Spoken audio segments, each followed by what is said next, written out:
Sun TV நேயர்கள் அனைவருக்கும் வணக்கம் அண்ட் வெல்கம் டு வணக்கம் தமிழா வழங்குவோர் பூமெக்ஸ் வெஸ்டர்ன் பிரீவ்ஸ். சங்கர் அவர்களே, இன்னைக்கு ஒரு முக்கியமான கேள்வி உங்ககிட்ட கேட்கலான்னு முடிவு பண்ணியிருக்கேன். என்னம்மா என்னையும் மதிச்சு ஏதோ ஒரு கேள்வி கேட்குறீங்க? அதாவது ரொம்ப வெயிலா இருக்கு, பிளஸ் நீங்க போடுற ஜோக்ஸ் வேற, பிளேட் அதிகமா இருக்கு. இது எல்லாத்துலயும் எங்களை காப்பாத்திக்கிறது எப்படின்னு எங்க ஒரு டிப்ஸ் சொல்லுங்க பாப்போம். ஒன்றும் இல்லை, ஃபுட்டு தான். ஃபுட்டில் நம்ம வந்து ப்ராப்பராக இது பண்ணிட்டாலே போதும். அது ஒன்றும் இல்லை, காலையில் எந்திரிச்ச உடனே ஒரு மாம்பழம், அந்த மாம்பழத்தை நல்லா ஸ்லைஸ் பண்ணி கட் பண்ணிவிட்டு அதில் உப்பு போட்டு மிளகா போட்டு சாப்பிட்டுட்டு அப்புறம் பலாப்பழத்தை ரசத்தில் போட்டு அது ஒரு இது சாப்பாடு மாதிரி. அப்புறம் இந்த அப்பளம் இருக்கு இல்லையா, பப்பட் அப்படின்னு ஒன்று சொல்லுவாங்க இல்லையா, அதில் வந்து இந்த காரப்பொடி, அப்புறம் இஞ்சி, மிளகாத்தூள், ரெண்டு ஒன்று தானோ, இது எல்லாத்தையும் போட்டுட்டு அப்படியே அதை எடுத்து அப்படி சாப்பிட்டோன்னு வேண்டாம். அதை இமேஜின் பண்றப்ப எனக்கு கொஞ்சம் காலையில நான் கொமட்ட விரும்பல, ஒரு மாதிரி பயமா இருக்கு. நீங்க சொல்றதெல்லாம் கேட்டா எரிச்சலா இருக்கு. வெயில்ல இன்னும் எரிச்சல் ஆகுது எனக்கு. இதுதாம்மா சீசனு, அதுதாம்மா சாப்பிடணும். இல்ல தெரியாம சொல்லிட்டேன், கையை கொடுங்க. இனிமே உங்ககிட்ட நான் எந்த கைடன்ஸும் டிப்ஸும் கேட்க போறதில்ல. எதெல்லாம் வெயில் காலத்துல பண்ணக்கூடாது அப்படிங்கிறது நம்மளுடைய ஆக்சுவலா இதெல்லாம் நான் சொல்லல, சோஷியல் மீடியாவில் ரீல்ஸில் வந்ததுமா அது. அதுதான் ரீல்ஸ்லேருந்து கற்றுக்கிட்டு வரா நீங்கள். இதே ஃபஸ்ட்லேயே சொல்லியிருக்கலாமே. ஸோ இந்த ரீல்ஸ் பார்த்து, வாட்ஸ்அப்பில் வர ஒரு சில குறுஞ்செய்தி பார்த்து சங்கர் சொன்ன மாதிரி எதையும் பண்ணிடாதீங்க. நிஜமாவே ஜோக்ஸ் அப்பார்ட், இப்போது வெயில் காலம் இந்தியாவில் ரொம்ப அதிகமாக இருக்கும் அப்படின்னு ஒரு சில பேர் கணிச்சிருக்காங்க. ஸோ இந்த வெயில் காலத்திலிருந்து நம்மளை காப்பாற்றிக்கிறது எப்படி, நம்ம உடம்பை குளுமையாக வச்சுக்கிறது எப்படி, இப்படின்னு எல்லா வயது மக்களுக்கும் ரொம்ப தெளிவான விளக்கம் கொடுக்கறதுக்காக இன்னைக்கு முக்கியமான ஒருத்தர் தான் நம்மளோட வணக்கம் தமிழா நிகழ்ச்சிக்கு வந்திருக்காரு. கிட்டத்தட்ட 30 ஆண்டுகளுக்கும் மேலா இந்த துறையில அனுபவம் வாய்ந்தவர். நாட்டு உணவு நலத்தின் அடித்தளம் அப்படின்னு சொல்லுவாங்க. அந்த வகையில ஒவ்வொரு நாளும் நம்ம வீட்டில் இருக்கக்கூடிய பொருட்களை வச்சு எப்படி நம்ம உடம்பை பார்த்துக்கணும், எப்படி நம்ம கவனமா சாப்பிடணும், எதெல்லாம் நம்ம தவிர்க்கணும், ஆரோக்கியமா நீண்ட நாள் மன நிம்மதியோட சந்தோஷமா இருப்பது எப்படி, இப்படின்னு இவருடைய பல செய்திகள், பல காணொளிகள் நீங்க பார்த்திருப்பீங்க. அப்படிப்பட்ட எழுத்தாளர், சுகாதார ஆர்வலர், சித்த மருத்துவர் திரு கு. சிவராமன் அவர்களை அன்போடு வரவேற்கிறோம். வணக்கம். வணக்கம் சார், நல்லா இருக்கேன். உங்களை பார்த்ததுல ரொம்ப ரொம்ப சந்தோஷம். நான் சொன்ன மாதிரி உங்களுடைய பல செய்திகள் கேட்டு இது கண்டிப்பா நம்ம ட்ரை பண்ணணும் அப்படின்னு சொல்லி பல உணவு பழக்கத்தை பல பேர் மாத்திருக்காங்க. அதுல நானும் ஒருத்தி. ஃபர்ஸ்ட் அது முக்கியமான விஷயம், இந்த முதல்ல நான் சொன்ன அந்த சாப்பாடு இதெல்லாம் வந்து சும்மா அப்படிக்காக சொன்னது. அதை வச்சு என்ன வந்து ஒரு நிமிடம் அதிர்ந்துட்டேன் நீங்க சொன்ன விஷயம். அதை வச்சு என்ன இடம் போட்டு அவர் ஷாக்கில் இருந்திருக்காரு சங்கர் அவர்களுடைய டிப்ஸு கேட்டு. சார், ஸோ ஆரம்பத்திலே வந்து வெயில் காலம் அப்படிங்கிறத சொல்லிட்டோம். அண்ட் இந்த வருஷம் ரொம்ப மிக அதிகமான வெப்பம் இருக்கும் அப்படின்னு கணிச்சிருக்காங்க. அது உண்மையா? ஆமாம் ஆமாம், அதாவது எல்னினோன்னு சொல்லுவாங்க. எல்னினோங்கிறதுலையே இப்போ வந்து சூப்பர் எல்னினோவாகுது அப்படின்னு ஒரு கருத்து வந்துட்டுருக்கு. அதாவது ஒரு 0.1, 0.2, 1.3 டிகிரி வரைக்கும் கூடுச்சுன்னா எல்னினோ, அதே 2 டிகிரி வரைக்கும் கூடுச்சுன்னா அது ஒரு சூப்பர் எல்னினோன்னு நோவான்னு ஒரு அமைப்பு இருக்குது. நார்த்து இதில் பசிபிக் இதிலேருந்து அவங்க அந்த வெப்ப காற்றுகளை அளந்து அவங்க சொல்கிறாங்க. அந்த அடிப்படையில் இந்த வருஷம் வந்து சூப்பர் எல்னினோவாக இருக்குமோ அப்படின்ட்டு, அதுவும் கரெக்டாக ஏப்ரல் 2026 அப்புறம் அதை நோக்கி நகர்றதை சொல்கிறாங்க. நம்மளும் உணர்கிறோம், கிட்டத்தட்ட கடந்த 4-5 நாளாக பார்க்கும்போது அப்படி தான் தெரியுது. அந்த சூப்பர் எல்னினோ வரும்போது என்ன முக்கியமான விஷயம் என்னென்னா, நம்ம வந்து வெளியே கிளம்பும்போது அப்படியே கூகுளில் வாட் இஸ் டுடேஸ் வெதர் அப்படின்னு போடுவோம். 38 அப்படின்னா 38 டிகிரினா ஓ அகமதாபாத்தில் நேற்று 44பா, நம்ம பரவாயில்லன்னு நினைப்போம். ஆனால் சிக்கல் என்னென்னா, சென்னையில் 38 டிகிரி வெப்பம் இருக்கலாம், ஆனால் நம்ம ஹியூமிடிட்டி 65க்கு மேலே போயிடும். 70 ஹியூமிடிட்டி இருந்ததுன்னா, அகமதாபாத்தில் 44 டிகிரியில் வந்து 15 தான் அங்கே ஹியூமிடிட்டி இருக்கும். இங்கே வந்து 38ல் 70 ஹியூமிடிட்டி இருந்ததுன்னா 38 டிகிரிங்கிறத நம்ம 45 டிகிரியாக நம்ம உடம்பு உணரும். கடல் வேற பக்கத்தில். ஆமாம், கடல் பக்கத்தில் இருக்கிறதுனால தான் நமக்கு ஹியூமிடிட்டி கூட இருக்குது. அப்போ என்ன ஆகும்னா, நமக்கு 40 டிகிரிலேயே 45 டிகிரியில் வெப்பத்தில் நடக்கக்கூடிய பிரச்சனைகள் நமக்குள்ளே வரலாம் அப்படிங்கிறது தான் சூப்பர் எல்னினோட. சார், அதாவது எனக்கு ஒரே ஒரு விஷயந்தான், இவங்களுக்கு ஒரு விஷயம் தெரியாது. எல்னினோ அப்படிங்கிறது வந்து ஸ்பானிஷ் வேர்டுன்னு நினைக்கிறேன். அதை எலனினோன்னு நினச்சிக்க போகிறீங்க. எலனி எஸ், எலனி வேணும். எல்னினோ ஏன்னா அது இளநினோங்கிற மாதிரியே இருந்தது. சார், இந்த வெயிலுக்கு நம்ம நிறைய உணவு பழக்கங்கள் பற்றி நம்ம இந்த ப்ரோக்ராமில் பேச போகிறோம். எனக்கு முதல்ல அப்படைட் சப்ரஷன் அப்படிங்கிற ஒரு விஷயம் வேர்டு கேள்விப்பட்டேன். அப்படைட்னா பசி, சப்ரஷன் அப்படின்னா பசி இல்லாமல் இருக்கிறது. இது முதல்ல குழந்தைங்க கிட்டேருந்து ஆரம்பிக்கலாம் அப்படின்னு யோசிக்கிறேன். இந்த வெயில் காலத்தில் குழந்தைங்களுக்கு நமக்கே பசி எடுக்க மாட்டேங்குது, குழந்தைங்களுக்கு பசி எடுக்குதா இல்லையாங்கிறது எப்படி நம்ம கணிச்சு எந்த மாதிரி கொடுக்கறது? முதல்ல வெயில் காலத்தில் ரொம்ப கவனமாக இருக்கக்கூடிய முதல் உணவு நீர் தான். தண்ணி கொடுக்கறது. தண்ணி தாகம் இருக்கு இல்லையா, அந்த தாக உணர்வு குழந்தைங்களுக்கும் ரொம்ப வயசானவங்களுக்கும் குறைவாக இருக்கும். இப்போ நமக்குன்னா தாக உணர்வு வரும், டக்குன்னு தண்ணி குடிச்சிருவோம். அந்த தாக உணர்வு குறைவாக இல்லாதனால குழந்தைகளுக்கு தண்ணீர் கொடுக்க வேண்டிய பொறுப்பு பெற்றோருக்கும், பள்ளியில் இருக்காங்கன்னா அந்த ஆசிரியர்களுக்கும் அது உண்டு. தண்ணி குடிப்பா தண்ணி வந்து நம்ம வந்து ஒவ்வொருத்தருக்கும் வெயில் காலத்தில் 3 லிட்டர் 3.5 லிட்டர் தண்ணி குடிக்கணும்னு நம்ம சொல்கிறோம். குழந்தைகளுக்கு 1.5 லிட்டர் வரைக்கும் தேவைப்படுதுன்னா தண்ணீரை அடிக்கடி குடிக்க சொல்கிறது தான் ஃபஸ்ட்டு பாயிண்ட்டு. அது ரொம்ப முக்கியம். அதுக்கப்புறம் அடுத்த லெவல் உள்ள உணவுகளில் கொஞ்சம் நீர்ச்சத்துள்ள உணவுகளை அதிகமாக, உதாரணமாக நீர் காய்கறிகள்பாங்க.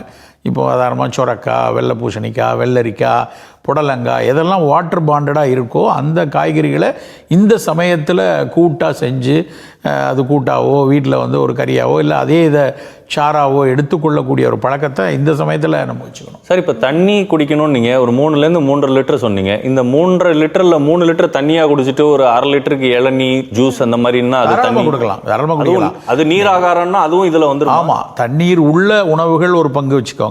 தண்ணீராக ஒரு 3 லிட்டர்ஸ் வரைக்கும் இருக்கட்டும். அப்படி இருந்தால் தான் அந்த உடலோட நீர்த்துவம் மெயின்டைன் ஆகும்.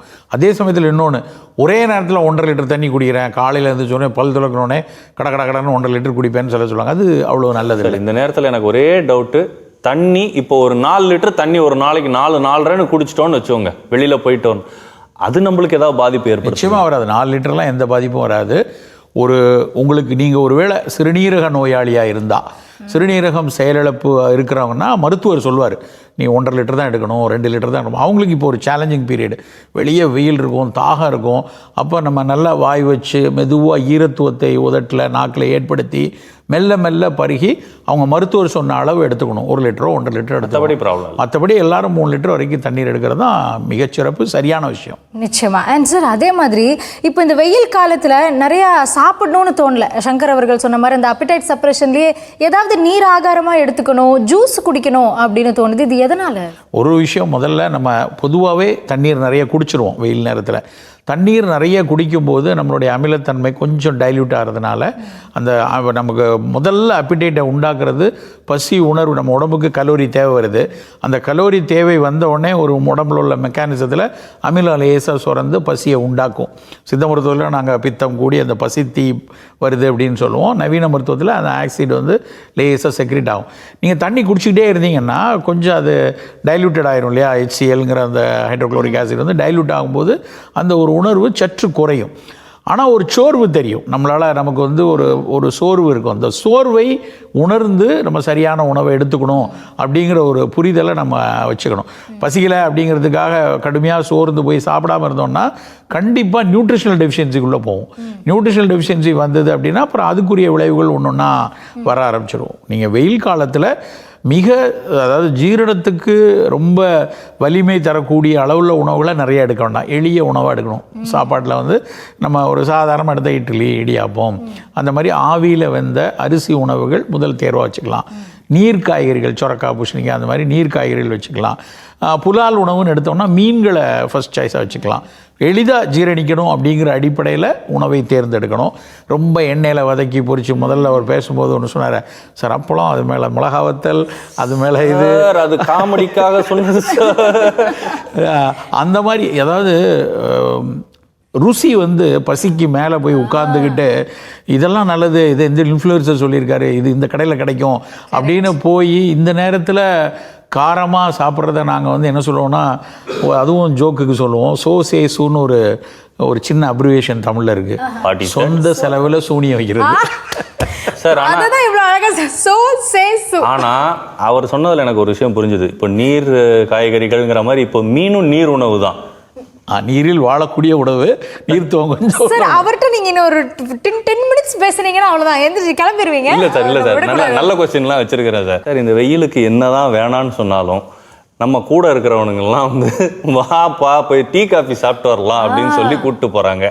இந்த டீ காஃபி குடிக்கலாமா, எவ்வளோ குடிக்கலாம், நல்லதா? அதே மாதிரி கூல் ட்ரிங்க்ஸ் குடிக்கணும் அப்படின்னு தோணுது, இந்த ப்ராசஸ்டு ட்ரிங்க்ஸ். இது இவங்க தான் கேட்க சொன்னாங்க. சில்லா குடிக்கணும் அப்படிங்கிற ஒரு ஆர்வம். அது இந்த 2 பதில் எடுத்துங்க. முதல்ல தேநீரோ காஃபியோ அதில் இருக்கக்கூடிய கெஃபைன், அந்த அந்த கெஃபைன் வந்து இன்னும் கூடுதலாக கொஞ்சம் டீஹைட்ரேட் ஆக்கிரும் நம்ம உடலை.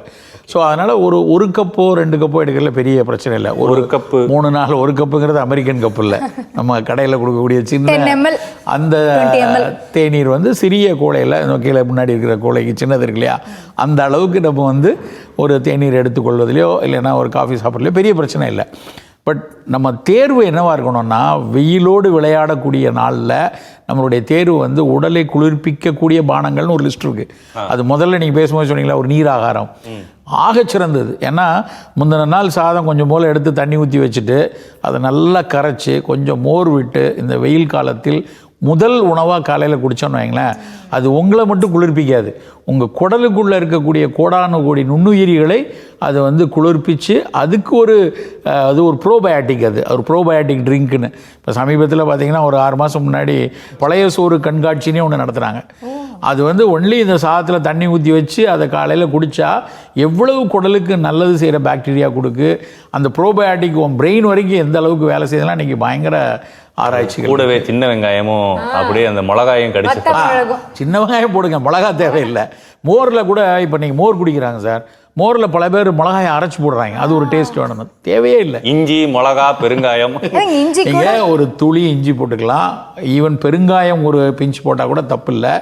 ஆனால் மிளகாயை அரைச்சி அதில் ஊற்றுறது வந்து ஒரு கொலை குத்தம், அதுக்கு மோரையும் கொண்டு நம்ம வயிற்றுலேயும் பல பிரச்சனையும் உண்டாக்கி. அந்த காஃபி டீ அப்புறம் கூல் ட்ரிங்க்ஸு, இந்த கோடை காலத்தில் எல்லாருக்கும் வந்து அந்த ஒரு ஏரேட்டட் ட்ரிங்க் குடிக்கணும், அது சாப்பிட்டோன்னே ஒரு ஏப்பம் வரணும், அப்படி குளிராக இருக்கணும்னு.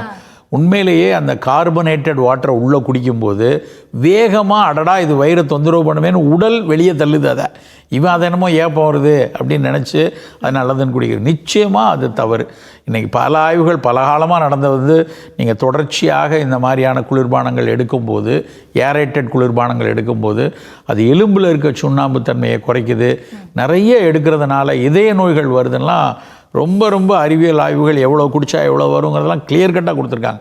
அதனால் அது வேண்டாம். இந்த கோடை காலத்தில் ஒரு குளிர்ச்சியான பானம் அப்படின்னா நல்ல பழச்சாறு, என்ன உங்களுக்கு அருகாமையில் வெறும் ஒரு எலுமிச்சம் பழச்சாறு அருமை. லெமன் சோடா சாப்பிட்டதுக்கு அப்புறம் அதான் சோடா ஏன் வருது, எலுமிச்சை பழச்சாறு போட்டு நல்ல மண்பானை தண்ணி ஊற்றி குடிங்க, இல்லைன்னா நன்னாரி போட்டு மண்பானை தண்ணி. நீங்கள் சொல்லிடுறீங்க சார், ஆனால் நைட்டு சிக்கன் பிரியாணி பரோட்டாவும் சாப்பிட்டுட்டு அந்த லெமன் சோடா வந்து சால்ட் அண்ட் ஸ்வீட் போட்டு சாப்பிடும்போது நீங்கள் சொன்ன 3மே தப்பாக இருக்குது. நைட்டில் சிக்கன் பிரியாணி நைட்டில், அது வெயில் காலத்தில் நாங்கள் சிக்கன் பிரியாணி வேணாமோ, வெயில் காலத்தில் சாப்பிட்டாலும் சிக்கன் சாப்பிட வேண்டியது வந்தால் மத்தியானம் சாப்பிடுங்க. இரவு நேரத்தில் நீங்கள் வந்து அப்படி ஒரு காரமான உணவு, அதுக்கு மேலே இதெல்லாம் பார்க்கும்போது அந்த சோசேசு கேட்டகரி தான் இருக்குது. எனக்கே நீங்கள் கேட்குற கேள்வி பயமாக இருக்குது. சரி, இப்போ இந்த வெயில் காலம் பற்றி பேசுகிறப்போ, குறிப்பாக இப்போ குழந்தைங்களை பற்றி பேசிகிட்டு இருந்தோம், வெளியில் விளையாடணும் அப்படிங்கிறது தான் நம்ம ஆசையும். நல்லா வெளியில் விளையாண்டுட்டு வர்றப்போ நேராக வீட்டுக்கு வந்து ஃப்ரிட்ஜை திறந்து சில்லு தண்ணி வேணும் அப்படின்னு சில்டு வாட்டர் குடிக்கிறாங்க. அதில் இருக்கக்கூடிய அந்த நிச்சயமாக அப்படி பண்ணக்கூடாது. வெயில் காலத்தில் நல்லா விளையாடட்டும், வெயிலோடு விளையாடுறது நம்மளுடைய இதான், அது தப்பு இல்லை. வெயிலில் விளையாண்டுட்டு வந்தால் முதல்ல வேர்வையை துடைக்கிறது, அதில் வந்து கொஞ்சம் காற்றோட்டமாக அவங்க ஒரு ஆசுவாசப்படுத்திட்டு அறை வெப்பநிலையில் இருக்கிற அந்த ரூம் டெம்பரேச்சர்னு சொல்லுவோம் இல்லையா, அதில் இருக்க வீட்டில் ஒரு தவளையில் தண்ணி இருக்குன்னா அந்த தண்ணீரை மெதுவாக குடிக்கலாம். குளிர்பானத்தை போய் நேரடியாக போய் ஃப்ரிட்ஜில் இருந்து போய் அந்த குளிர்ந்த தண்ணியை குடித்தா கண்டிப்பாக அந்த சளி பிடிக்கக்கூடிய தன்மையை உருவாக்கிடும், உறுதியாக குழந்தைக்கு உருவாக்கிடும். வெயில் காலத்தில் வரக்கூடிய நோய்கள்னே ஒரு பெரிய பட்டியல் இருக்குது. அது கம்யூனிகபிளாக வரக்கூடிய டிசீசஸில் பல வியாதிகள். இப்போ சாதாரணமாக வெயில் காலத்தில் தான் அம்மை வரும், வெயில் காலத்தில் தான் வந்து வயிற்றுப்போக்கு வரும், வெயில் காலம் மெட்ராஸை வர்றது, இது எல்லாத்துக்கும் இந்த ஓட்டம் இருக்கு இல்லையா, தரன் வெயிலில் ஓடிட்டு வந்து நேராக போய் ஃப்ரிட்ஜில் போய் தண்ணியை குடிக்கிறது, அது நிச்சயமாக அந்த மாதிரி ஒரு வேளை ஒரு வைரஸ் தொற்றுனால இவருக்கு வருதுன்னா இந்த பிரச்சனை போய் கூட கொஞ்சம் அவன் எதிர்பார்ட்டில் குறைச்சி அதை அதிகரித்து விட்ரும். நிச்சயமாக வீட்டில் அனுமதிக்கக்கூடாது. வீட்டில் ரொம்ப முக்கியமாக நம்ம செய்ய வேண்டிய விஷயம் வந்து, நமக்கும் குளிர்ந்த தண்ணி குடிக்க ஆசை, இந்த காலத்துலேயாவது கொஞ்சம் வீட்டில் ஒரு ஓரத்தில் ஆற்று மணல் போட்டு அழகாக ஒரு மண்பானையை வச்சு ஒரே ஒரு 2 துண்டு வெட்டி வேறு அதுக்குள்ளே போட்டு வச்சு தண்ணி ஊற்றி வச்சு அதை குடிச்சு பாருங்கள். அந்த தண்ணீருக்கும் நீங்கள் ஃப்ரிட்ஜில் இருந்து ஐஸ்டு வாட்டர் எடுக்கிறதுக்கு எத்தனையோ வேறுபாடு இருக்குது.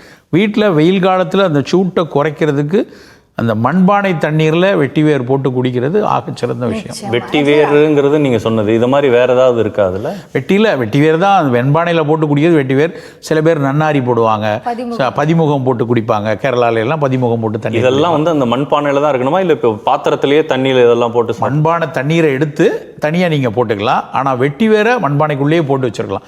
ஒரு வெள்ளை துணியில் முடிஞ்சு போடுவோம். இல்லை சார், நான் கேட்குறது இப்போ மண்பானை இல்லை, வீட்டில் பாத்திரம் தான் இருக்குது, பாத்திரத்தில் தண்ணி ஊற்றி குடிக்கலாம், தப்பு இல்லை. மண்பானையில் வந்து குளிரும் தண்ணீர். நீங்கள் வந்து எவர் சில்வரில் தண்ணீர் குளிராது, அதே ரூம் டெம்பரேச்சர் தான் மெயின்டைன் ஆகும். அதனால் இதில் இல்லை, பாத்திரம் இல்லைன்னா போட்டுக்கலாம். பட் இன்னைக்கு வாங்கி வச்சுக்க வேண்டியதானே சார். இப்போ ப்ரோபயோட்டிக் பற்றி சொன்னீங்க. அந்த ப்ரோபயோட்டிக்னா வந்து இந்த பழைய சோறு. இப்போ பழைய சோறு சாப்பிட்டுட்டு வெயிலில் வேலை பார்க்குறவங்களுக்கு ஓகே. இப்போ ஏசியில் எங்கே போனாலும் ஏசி தான், ஃபுல் ஏசியில் உட்காந்துட்டு இருக்கிறோம். ஏசியில் இருக்கிறது நல்லது கெட்டதுங்கிறது வெயிலுக்கு நம்ம அப்புறம் பேசலாம்.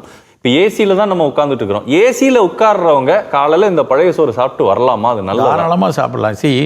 பழைய சோறாக நம்ம நிறைய சாப்பிட சொல்லலை, ஒரு கப்பு நீராகாரமாக எடுக்க சொல்கிறோம். இப்போ ஒரு வேளை சர்க்கரை நோயாளி, அவருக்கு வந்து ஒரு கலோரி வேல்யூ அவங்க டாக்டர் சொல்லியிருப்பாங்க, காலையில் இவ்வளோ தான் கார்பு சாப்பிடணும். இது கார்போஹைட்ரேட் தான், கொஞ்சம் ஃபெர்மெண்டட் கார்போஹைட்ரேட்டு. ஆனால் அது வந்து ஒரு பெரிய அளவில் சர்க்கரையை ஏற்றிடாது. ஸோ ஒரு கப்பு நீராகாரங்கிறது ஒரு ஆகச்சிறந்த ப்ரோபயோட்டிக்காக இருக்கும். நீங்கள் ஒருவேளை ஏசி ரூமில் வேலை பார்க்குறீங்களா, இன்னும் நல்லதும் வேணாம். ஏன்னா ஏசி ரூமில் தான் நம்மளை அறியாமல் நம்ம ஈரத்துவம் போய்கிட்டே இருக்கும். நம்ம தான் வேகமாக டீஹைட்ரேட் ஆகும். வெயிலில் வேலை செய்கிறவங்களுக்கு அவங்களுக்கு வந்து அந்த பிசுபிசுப்பு தன்மையினால் நமக்கு உடனடியாக உணர்வு வரும், தெரியும். நமக்கு பிசுபிசுப்பே இருக்குது. ஏசியில் இப்போ பிசுபிசுப்பே இல்லைன்னா படுவேகமாக அவங்களுடைய நீர்த்துவம் குறைந்து கொண்டு இருக்கும். ஆமாம், நீராகாரம் ஏசியில் வேலை செய்கிறவங்களுக்கும் ஆகச்சிறந்தது. நிச்சயமா. அண்ட் சார், அதே மாதிரி இப்போது குறிப்பாக இப்போ நம்ம நிறைய உணவு பழக்கங்கள் பற்றி பேசுகிறப்போ சீசனலில் நமக்கு அந்த சீசனில் என்ன கிடைக்குதோ அதை எடுத்துக்கோங்க அப்படின்னு தான் நிறைய பேருமே சொல்கிறாங்க. ஸோ அப்படி சம்மர்னு பார்க்குறப்போ நம்மளுக்கு சம்மரில் நிறையா கிடைக்கக்கூடியது மாங்காய், மாம்பழம், அப்புறம் பலாப்பழம், இது எல்லாமே ஹீட்டு அதிகமாக ப்ரொடியூஸ் பண்ணும் அப்படிங்கிறதுனால அதை கம்மியாக எடுத்துக்க சொல்கிறாங்க. அதை பற்றின ஒரு விளக்கம். முதல் விஷயம் வந்து வெயில் காலத்தில் தான் நீர் காய்கறிகள் நிறையா கிடைக்கும். வெள்ளரிக்காய், சாத்தூர் பக்கம் போனீங்கன்னா சாத்தூர் வெள்ளரின்னு சின்னதாக இருக்கும். இப்போ நிறைய வெள்ளரி, ஹைப்ரிட் வெள்ளரிகள்லாம் வந்துருச்சு. நிறைய ஜுகுனி மாதிரியான வெளிநாட்டிலேருந்து வந்த ஹைப்ரிட் வெரைட்டி வெள்ளரிகள்லாம் வந்துருச்சு. இந்த வெள்ளரிகள் எல்லாமே வந்து வெயில் காலத்துக்கு நல்லது. நீங்கள் வந்து அதை சாலடாக ஏதாவது சாப்பிட்றப்ப அதில் என்னென்னா ப்ளஸ் பாயிண்ட் என்னென்னா, இந்த நீர்க்காய்கறிகள் எல்லாம் கொஞ்சம் உப்பு இருக்கும். அதில் இயல்பாகவே அதுக்குள்ளேயே உப்பு இருக்கும், அந்த சால்ட் இருக்கும். ஸோ நீரேற்றம் குறையிறத சரி பண்ணுறதோட கொஞ்சம் ஓஆர்எஸ் மாதிரி அது ஒரு உடம்புல அந்த சால்ட்டும் சேர்ந்து கிடைக்கிறதுனால அவங்களுக்கு உடனடியாக அந்த அயற்சி போகும். ஸோ முதல் தேர்வாக நீர்க்காய்கறிகள் விளையிற இடம். அதனால தான் தர்பூசணி கொண்டாடுறோம். ஸோ தர்பூசணியாக இருக்கட்டும், வெள்ளை பூசணியாக இருக்கட்டும், இதெல்லாம் இந்த நேரத்தில் விளையக்கூடிய ரொம்ப அவசியமான உணவு. இந்த நேரத்தில் இப்போ கொஞ்சம் தாமதமாக வருது. ஆக்சுவலாக மார்ச்லேயே நமக்கு நிறையா கிடைக்கிறது வந்து வேப்பம்பூ. வேப்பம்பூ பார்த்திங்கன்னா February Marchல் இருக்கும். இப்போ நீங்கள் பாருங்கள், தமிழ்நாடு முழுக்க பூத்து குலுங்குது, வேப்பம்பூ விழுந்துட்டுருக்கு. ஆக்சுவலாக February Marchல் நிறையா வந்திருக்கணும், இப்போ வருது. வேப்பம்பூவும் எடுத்துக்கொள்ளலாம். இந்த வேப்பம்பூவில் ரசம் வைத்துக்கொள்ளலாம், அது மாதிரி எடுத்துக்கொள்ளலாம். அப்புறம் நம்ம இந்த கோடை காலத்து உணவுகளில் நம்ம தவிர்க்க வேண்டியதுன்னா அதிகம் கோழி எடுக்கக்கூடாது. சிக்கன் வந்து இயல்பாக உடலை ஹீட் பண்ண, சித்த மருத்துவத்தில் நாங்கள் பித்தத்தை கூட்டுவோம். ரொம்ப ஹீட்டாக உருவாக்குற விஷயம் அப்படின்னா கோழி. இன்னொன்று ரொம்ப முக்கியம், அவருக்கு பிடித்த மிளகா வத்தல். சார், இப்போது இந்த மருத்துவம் அப்படிங்கிறது, நம்ம பாரம்பரிய மருத்துவம் அப்படிங்கிறது ரொம்ப காலத்துக்கு முன்னாடி, அதாவது அந்த காலமே ரொம்ப பழங்காலத்துலேருந்து சொல்லிகிட்டு இருக்கிறாங்க. அப்போ எழுதின குறிப்புகள், அப்புறம் ஓலைச்சுவடுகள், இதெல்லாம் எழுதும்போது இந்த அளவுக்கு அவங்க வெயிலை பார்த்துருக்க மாட்டாங்க. ஸோ அப்போ அவங்க கணிச்சது, அவங்க சொன்னதெல்லாம் அந்த காலத்து வெயிலுக்கு. பட் இந்த காலத்து இருக்கிற வெயிலுக்கு அந்த குறிப்புகள் எந்த அளவுக்கு யூஸ்ஃபுல்லாக இருக்கும்? ஏன்னா இது ரொம்ப அதீதமான வெயில். ஏன்னா மருத்துவ முறையே ரொம்ப அறிவியல் பூர்வமான மிக முக்கியமான ஒரு கேள்வி. இதை வச்சுன ஆய்வுகள் நிறைய நடந்துட்டுருக்கு. முதல் விஷயம் என்னென்னா, இந்த கிளைமேட் சேஞ்ச் அப்படின்னு இப்போ பேசுகிறோம் இல்லையா, புவி வெப்படைதல் அப்படின்னு. இந்த புவி வெப்படைதல் கிளைமேட் சேஞ்சில் 15% நியூட்ரிஷனாலையும் 15% மேற்பட்ட தெரப்பியூட்டிக் இன்க்ரீடியண்ட், ஒரு இப்போ தூதுவளை கீரை அப்படின்னா அதில் வேலை செய்யக்கூடிய அந்த சொலானின்ங்கிற ஒரு ஆல்கலாய்டு இருக்குது, அதனுடைய அளவு 15% குறைஞ்சிருச்சு, முன்னாடி இருந்ததை விட குறைஞ்சிருச்சுங்கிறான். அப்போ நிச்சயமாக அன்றைக்கு சொல்லியிருந்த இந்த தாவரங்களுடைய பயன் இப்போ ஒரு 15-20% குறைஞ்சிருச்சு. இப்போ நாங்கள் அதை எப்படி எடுத்துக்கிறோம் அப்படின்னா, அப்போ அன்னைக்கு இருக்கிற அளவை விட 15% அடிஷ்னலாக நம்ம எடுத்துக்கணும். 20% முறையிலேயே வந்து அது ரொம்ப கண்டிப்பாக மருந்துகள்லேயே அதனுடைய திறன் சற்று குறைகிறது. கிளைமேட் சேஞ்சினால ஹெர்ப்ஸ் எல்லாம் அதனுடைய பொட்டன்சியை வந்து குறையுது. அதெல்லாம் இன்றைக்கி ஆராய்ந்து கொண்டு இருக்கிறாங்க. இப்போ ஒரு 30-40 வருஷமாக ஆராய்ச்சியிலேயே இவ்வளோ தெரியுது. 2000 வருஷத்துக்கு முன்னாடி சொன்ன விஷயம் அன்னைக்கு இருந்த கிளைமேட். இன்னொன்று ஆனால் முக்கியமாக புரிந்து கொள்ளணும், கடந்த 50 ஆண்டுகளில் தான் நம்ம கடுமையாக வெப்பம் கூடுது. இந்த எல்னினோ சூப்பர் எல்னினோ சொல்லும்போது என்ன சொல்கிறாங்கன்னா, முன்னாடிலாம் வந்து 0.01%, 0.01 தான் வருஷத்துக்கு வருஷம் டிஃப்ரெண்ட் இருக்கும். இப்போ தான் 1.2, 1.3% கூடுது. ஸோ இப்போ அந்த இண்டஸ்ட்ரியலைசேஷன் வந்ததுக்கப்புறம் இன்றைக்கி இருக்கக்கூடிய மிகப்பெரிய தொழில் வளர்ச்சி இதெல்லாம் வரும்போது என்விரான்மெண்டல் டேமேஜ் நிறைய நம்ம பண்ணுறோம். அந்த என்விரான்மெண்டல் டேமேஜ் காரணமாக தான் இவ்வளோ பெரிய மாற்றம். ஸோ உதாரணத்துக்கு என்ன சொல்கிறேன்னா, திருவள்ளுவர் காலத்திலிருந்து ஆங்கிலேயர் ஆட்சி வரைக்கும் நடந்த மாற்றத்தை எடுத்தோன்னு வச்சுக்கோங்களேன், பெரிய அளவில் மாறல. ஆனால் அதுக்கப்புறம் இந்த கடந்த 50-60 வருஷத்தில் மிக கடுமையாக நம்ம மாற்றிட்டோம். அதனால் அப்படியே எடுத்துக்கிட்டாலும் ஒரு 10% நம்ம அடிஷ்னல் எஃபர்ட் எடுக்கணும், அவ்வளோதான். எஸ், உங்களுடைய டிப்ஸ் மூலிமா இந்த கோடைக்காலம் வந்து இனி எவ்வளோ அதிகமாக இருந்தாலும் தாண்டி வந்துடலாம் அப்படிங்கிற நம்பிக்கை வந்து எங்களுக்கு வந்திருக்கு. கண்டிப்பாக பார்த்துட்டு இருக்கிற நேயர்களுக்கும் அந்த ஹோப் இருக்கும் அப்படின்னு நம்புகிறோம். அதாவது என்னென்னா, நம்ம இந்த உணவு பழக்கத்தில் நம்மளே அறியாமல் பல சின்ன சின்ன தவறுகள் பண்ணிடுறோம். அது தவறுன்னு தெரிஞ்சுமே நம்ம பண்ணுறோம். இது சாப்பிடக்கூடாது அப்படின்னு தெரிஞ்சுமே நம்ம இந்த ருசி அப்படி இருக்கு இல்லையா, அது நம்மளை சாப்பிட வச்சிருது. அதுக்கப்புறம் நம்ம அதுக்காக உட்காந்து கஷ்டப்பட்டுக்கிட்டு இருக்கிறோம். பட் அதில் எது சாப்பிடலாம், எதை தவிர்க்கலாம் அப்படிங்கிறத ரொம்ப அழகாக எடுத்து சொன்னீங்க. ரொம்ப ரொம்ப நன்றி சார். நன்றிங்க, ரொம்ப நன்றிமா, நன்றி. ஸோ இன்னைக்கு நம்மளோட வணக்கம் தமிழா நிகழ்ச்சியில் வரப்போகிற அதீதமான வெப்பத்திலிருந்து நம்மளை காப்பாற்றிக்கிறது எப்படி, உடலையும் மனதையும் குளுமையாக ரிலாக்ஸ்டாக வச்சுக்கிறது எப்படி அப்படின்னு அவ்வளோ அழகாக எல்லாருக்கும் புரிகிற மாதிரி தெளிவான விளக்கம் கொடுத்துருந்தாங்க சித்த மருத்துவர் திரு கு. சிவராமன் அவர்கள். கண்டிப்பாக பார்த்துட்டு இருக்கிறவங்களுக்கு ஒரு மிக முக்கியமான எபிசோடாக இருந்திருக்கும் அப்படின்னு நம்புகிறோம். இதே மாதிரி ஒரு வணக்கம் தமிழா நிகழ்ச்சியில் உங்களை சீக்கிரம் வந்து